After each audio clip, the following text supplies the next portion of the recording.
Hello,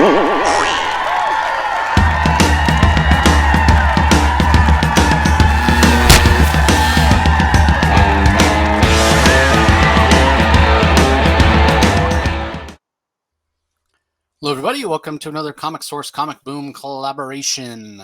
This is a spotlight for Trial of the Amazons. We're up to chapter 4 of 7. It's Trial of the Amazons Wonder Girl, number 1 of 2. It's a limited series, which I find to be interesting because they cancel the Wonder Girl regular series, and then the next month we get a Wonder Girl issue anyway. Like, why don't they just keep it going, for 2 more issues? I don't know. Maybe because they can slap a number 1 on it. I don't know. I thought it was kind of strange. That being said, I think if the regular Wonder Girl comic had this kind of tone and feel, I don't think it gets canceled. And, we've talked at length about the problems that we sort of felt existed with the Wonder Girl comic. And it's too bad because Yara Flor has a lot of potential. I didn't enjoy her as a character as much as Rogge did in Future State, but the potential is there. And man, this issue really had me like loving Yara Flor and wanting more of her. It's a little frustrating. It is issue 4 of 7, and we still haven't gotten to the actual trial with a bunch of action and whatnot, which may bother some people. But again, for me, having this background into the Esqueda tribe, having some of the questions answered and some of the holes filled in, and just getting this beautiful art from Joelle Jones, because this is some of the best art I've seen from her in a while. Like, all the different aspects of this in terms of a technical comic being put together with great color, great line work, great pacing, great scripting, great dialogue, like everything just worked. So for me, I didn't mind the fact that we still haven't gotten a ton of action yet. Like this was amazing. I've already read it twice. I loved this issue. So, and both the covers are awesome as well. So what were your thoughts, Rocky? Did you like it as much as I did? Well, I'm going to say no, but I'm not going to say, but I will say this. This was the best issue of Wonder Girl yet. And I can completely understand why they renumbered it, because it does feel like an opening issue.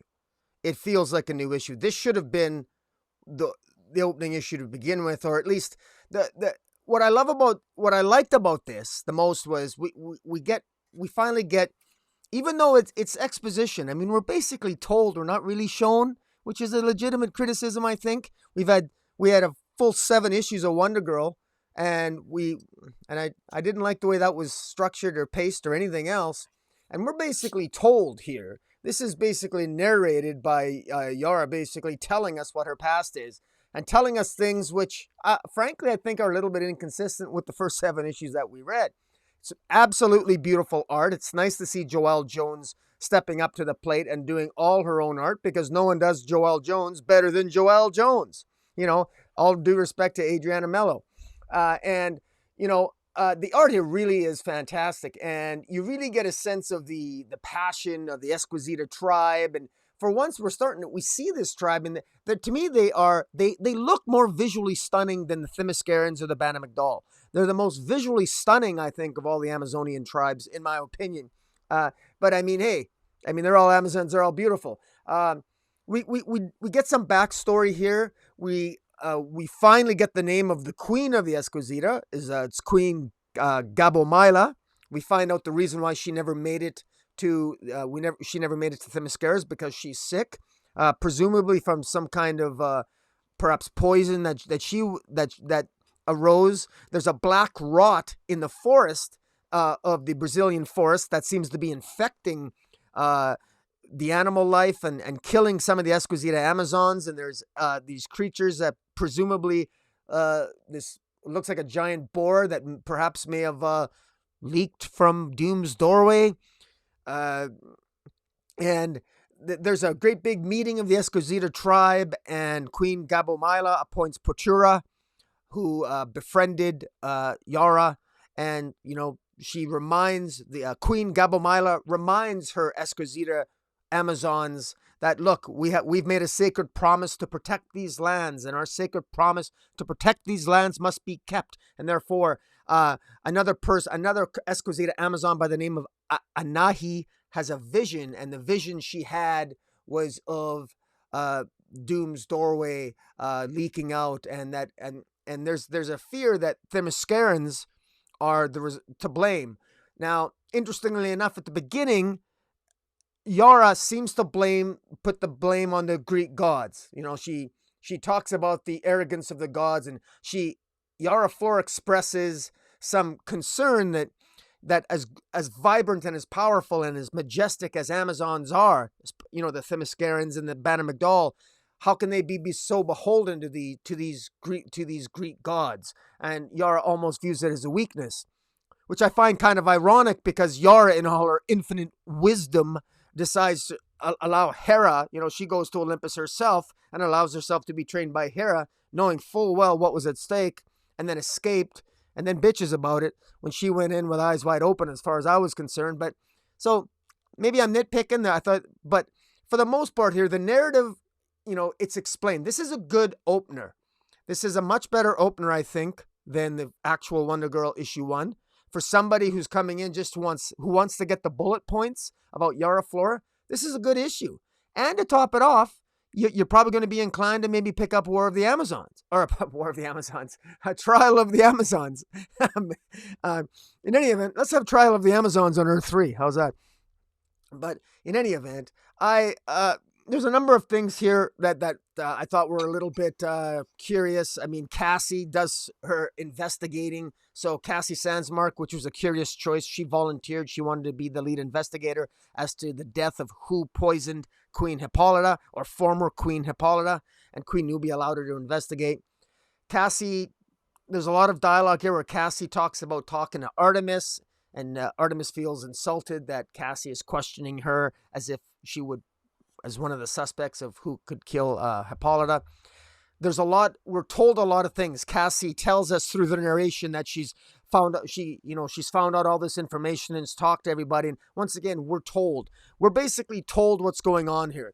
One of the faults of Trial of the Amazons is we've got a lot of beautiful women through different types of beautiful art, talking to each other, walking around, looking sexy and talking to each other. But bloody hell, nothing happens. And frankly, not much happens in this issue either. Again, it might be a good opener for a Wonder Woman. Give this comic book to somebody who wants a Cole's Notes version of what Yara Flor is. They're going to be happy. And so that's why I think at that level it works.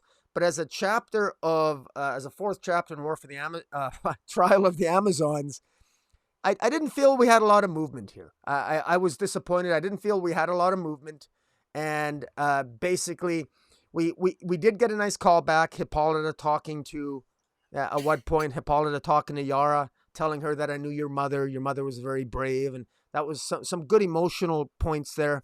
But again, why wasn't any of this in the first 7 issues? Why is it all crammed into this issue in the middle of an event?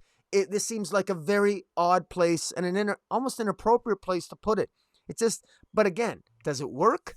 Sure. It's easy to read. It's easier to follow. It's one of the better issues, I think. One of the better adventure tales for Wonder Girl, quite frankly. It reads better. I think there's some improvement, maybe some of Joelle Jones' writing here, but it does feel like she's trying to cram a lot of information at the oddest time in the middle of an event where we should have had this information already. But having said that, I'm glad we got it. It fits. It reads well. It's easy to follow. It's easy to understand. And at the end, it's a good summary of all the champions that are in the contest, with Wonder Woman representing herself and all Amazons, Philippus representing the Themyscirans, Yara Flora representing, of course, the Esquisita tribe, and Donna Troy representing the Bana Magdal. So, there's your answer. I'm a little disappointed with it. At the same time, as a Wonder Girl fan, I can see people being really happy with it as a Wonder Girl sort of Cole's Notes version. Yeah, it's a good way to put it, because you're right, and that's why I said that it's. I agree with you. It's the best issue of Wonder Girl so far. I mean, her series was so it fits and starts and convoluted and didn't make a lot of sense. Here we have Yara in her own words telling us, okay, how did she become part of the Banamigdal tribe in the first place, and I agree with you about how beautiful the art is and how visually striking the Banamigdal are. I mean, there's one scene, like right on the first page, I should say one panel on the first page, where Yara Flores is looking up at Diana as Diana standing there looking down, and it's just a simple panel. It's just Wonder Woman standing there. The wind is kind of blowing her hair back, and she's looking down, and it's just a beautifully rendered piece. Like the gold trim on her armor is shining, and yeah, it's Joelle Jones being Joelle Jones, as you intimated. So there's so many things to like about this, that I can, as I said, overlook the fact that we haven't really gotten the Trial of the Amazon story moving in terms of action. I would say that in terms of the plot line for that story, the most like the biggest movement for that part of the story is we get Cassie's investigation here, and it takes place over a couple of pages. And again, it's more a case of being shown than told, but I at least appreciate that it's there. We do have a couple of scenes, specifically the interaction between Cassie and Artemis, which I think works really, really well. And I think it's it illustrates the challenge that this investigation has for Cassie, because every one of the Amazonians to a singular woman is very, very proud, and to some extent you could even go so far as to say arrogant. So for them to be questioned by Cassie, they're all going to react the way Artemis reacts. How dare you ask me these questions? What are you insinuating?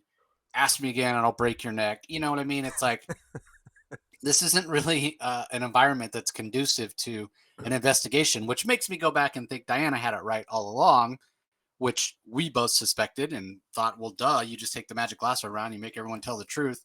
But of course, it is the very pride of the Amazons that prevents that from happening, and why Queen Nubia decided to take the more diplomatic route and not have it go that way. But despite that, apparently Cassie has solved the mystery, although we don't know who she, or what she's figured out, and who's behind it, and whatnot. And that'll come later, I'm sure.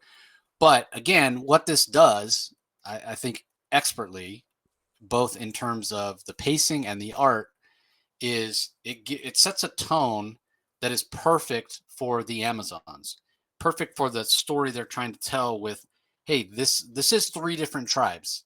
This is, people who have a different perspective on what it means to be an Amazon and how to rule and what choices to make and whatnot. Now, you would hope at the end of it, they all come together. And I think that Rocky and I have both expressed that before, because they all have value. All these different tribes have value to bring, and they have interesting characters. And maybe with the exception of Queen Faruka, they're all pretty likable. So you would hope they could come together in a lot of ways. And I still am holding to my theory that Hippolyta poisoned herself in the hopes that that would happen, that these tribes would come together. So I guess it remains to be seen if I'm right or not. But despite the fact that we still haven't gotten to the actual trial and seen the Amazonians in action, I'm still enjoying this story. And I don't know. Maybe it's just the beauty of the Joelle Jones art, because even the last couple of issues where she wrote and drew the Wonder Girl series, it felt so rushed. So I think, the reason she probably wasn't doing the art on the last 2 or 3 issues of Wonder Girl was probably because she was already working on the art for this. And she's just one of those artists, I think, that just needs to take her time. And I'm perfectly fine with waiting. I don't think she's necessarily suited for a monthly book.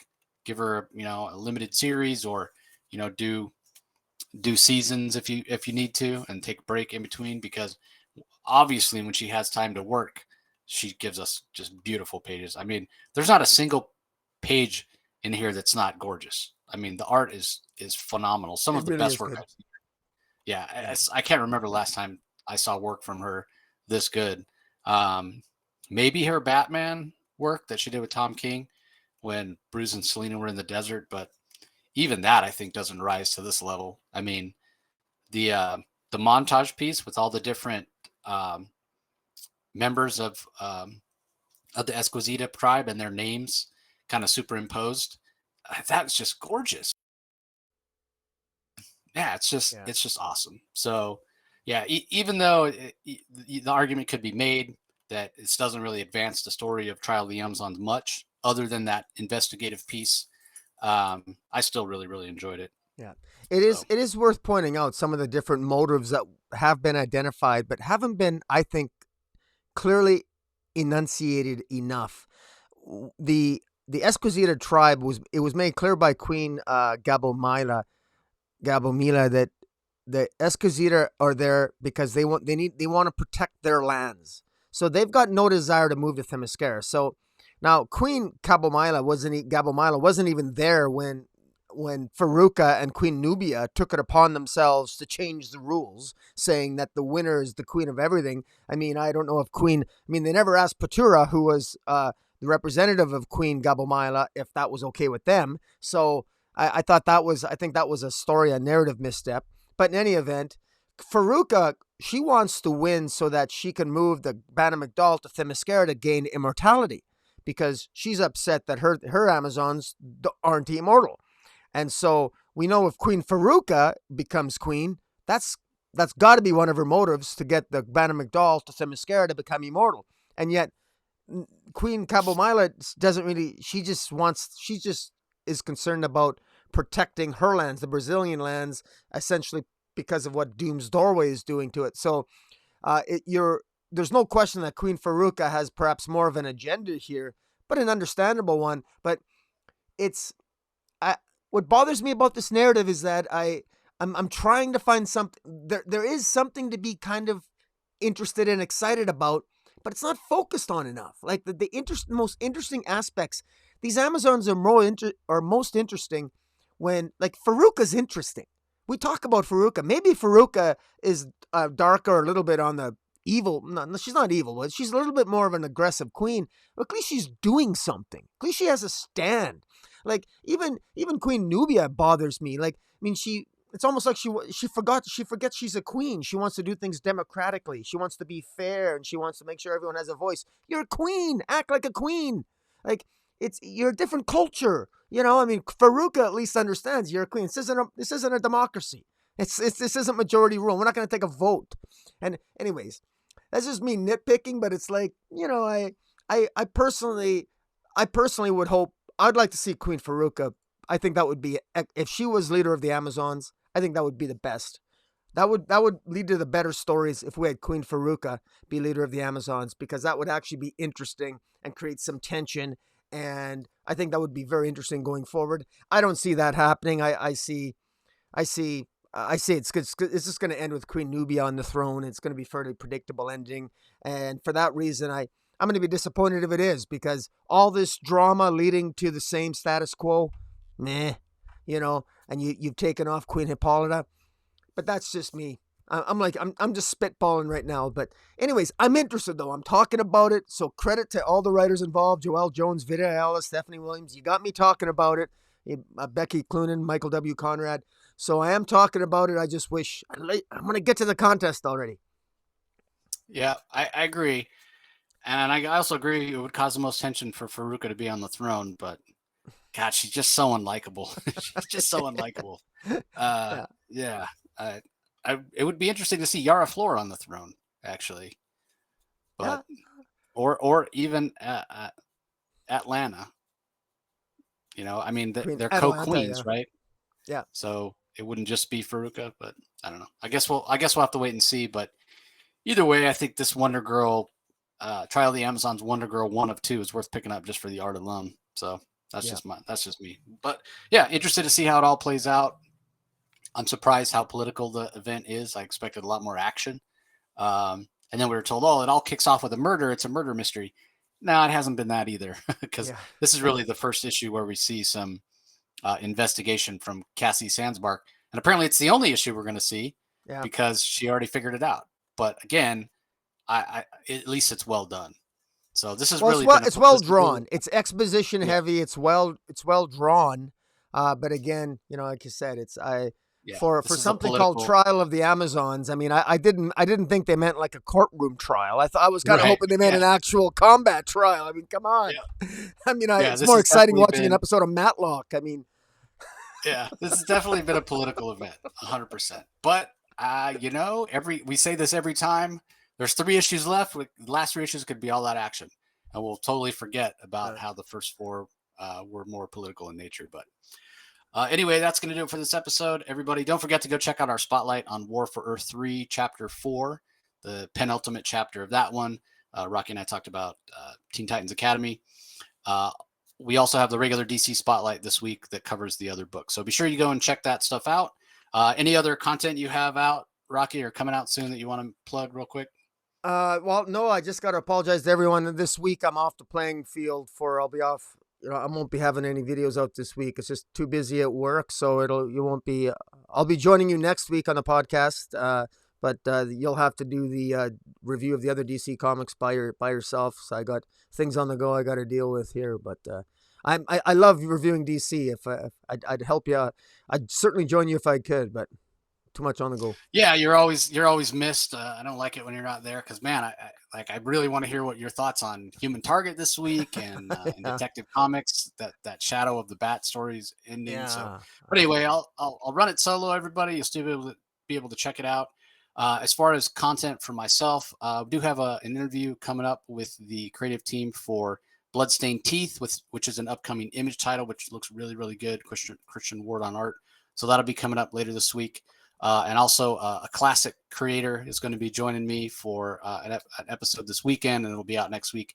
J.M. DeMatteis. We'll be talking Ben Reilly. We'll be talking Justice League International, the Bwahaha era. We'll be talking Clone Saga, and a lot of cool stuff. So be sure and check that out. Also, if you missed it last week, I got a chance to talk to Kelly Thompson, fantastic writer, and she joined me for well over an hour to talk about her career. That was a lot of fun. And then if you're curious about the future of DC, go listen to my interview with Joshua Williamson talking about Dark Crisis, what we can expect, the Shadow War coming up, the crossover between Robin and Deathstroke is coming up. And yeah, there's a lot of stuff. Plus Rogues, the first issue of Josh's Black Label book is out this week, and it's excellent. So we talked about that as well. So be sure you go and check that out. Don't forget to make sure you subscribe. If you're listening on the audio only, head over to YouTube, do a search for Rocky's channel, Comic Space Boom, ! Like this video, subscribe, ring the notification bell so you know when new content comes out. Conversely, if you're checking us out on Rocky's channel and you want to be sure not to miss out on any of the audio content, just go to your favorite podcasting app or podcasting platform, do search for the Comic Source and subscribe so you're sure not to miss out on any of the content. So with that being said, any last thoughts, Rocky?